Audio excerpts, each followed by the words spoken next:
পূর্বাইলের একটি শান্ত আবাসিক এলাকা। 5 দিনের ভ্রমণ শেষে একটি পরিবার ফিরেছে বাড়িতে, মুখে ক্লান্তি, মনে তৃপ্তি।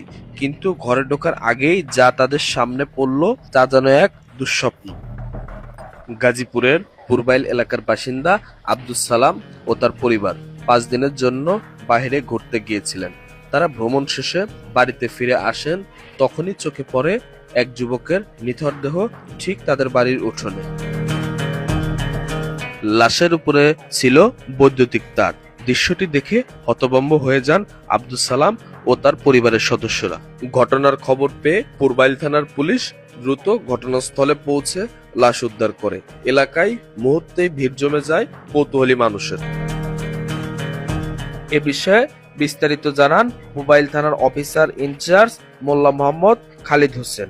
উনি বলেন, আমাদের প্রাথমিক ধারণা যুবকটি হয়তো রাতে চুরি করতে এসে বিদ্যুৎস্পৃষ্ট হয়ে মারা গেছে, তবে এখন পর্যন্ত মৃত যুবকের পরিচয় জানা যায়নি। এ ঘটনায় আতঙ্কে রয়েছে পূর্বাইলের আশেপাশের বাসিন্দারা। ভ্রমণ শেষে এমন অপ্রত্যাশিত দৃশ্যের মুখোমুখি হয়ে মানসিকভাবে বিপর্যস্ত আব্দুস সালামের পরিবার। তারা এখন জানতে চান কে সেই অচেনা যুবক আর কিভাবে তার মৃত্যু ঘটল তাদের বাড়ির উঠোনে।